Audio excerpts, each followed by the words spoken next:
centuries, oral recollections of history, pain, joy, and triumph have become family heirlooms in African American communities. In Africa, the art of storytelling is foundational to society. During slavery, stories were all the enslaved had. Now, rap music holds the place of the originals. Through it all, the ritual of sharing these memories only grows stronger. Word-of-mouth retellings are the building blocks of Black culture. They preserve personal history, connect the people, and provide significance to the experience. What better way to discuss this than to have a conversation?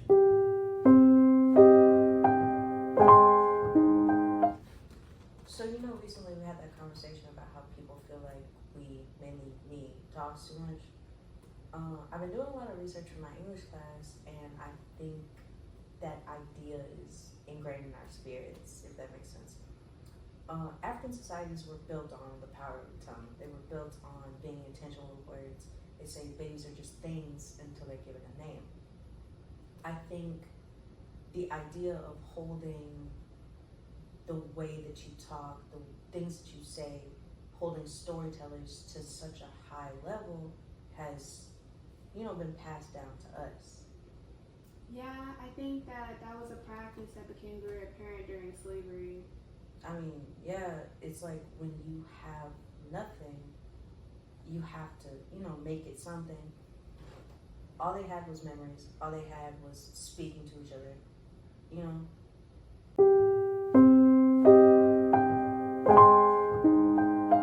Wop, wop, wop, wop, wop. Nah, mess them up. Wop, wop, wop, wop, wop. I'll do my stuff.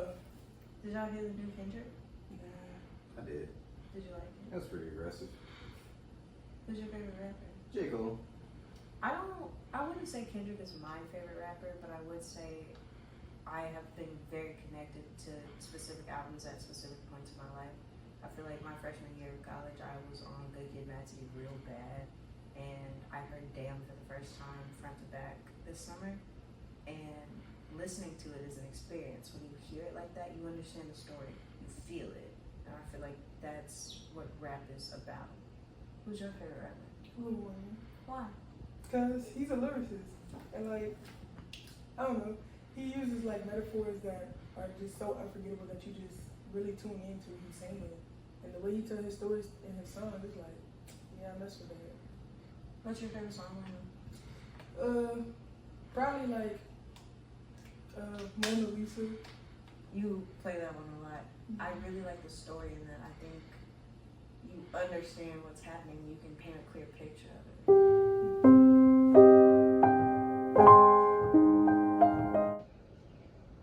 Can you tell me that story about your grandma?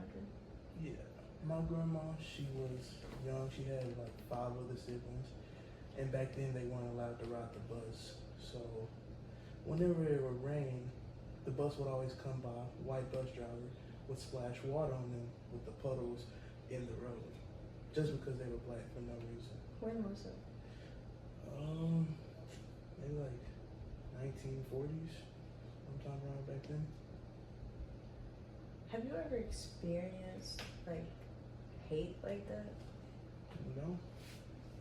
I can't say that I have either, and it's so hard to put yourself in that mindset when you're reading it in the books, but when you hear a story like that, you can put yourself in her place and understand that that's awful. You know how she felt even though you weren't there. Thank you for sharing.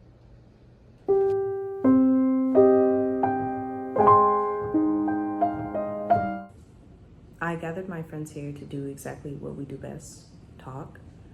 We have a lot of things in common, but I think what connects us more than that is the conversations that we have.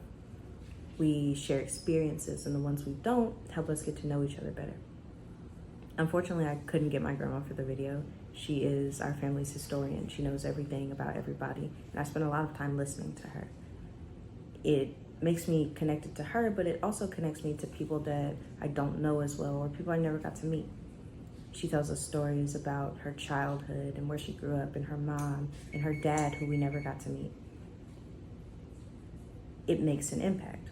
Oral storytelling is essential for the preservation of the Black community because, like I said, at a point it was all we had, but now it fosters that connection. It creates those links. It creates shared experiences with people you may have never known before. From even before there was African Americans, from even before slavery, the art of communicating and the way that you communicate has always been essential to Black people. And it's important. It has been important and it always will be important.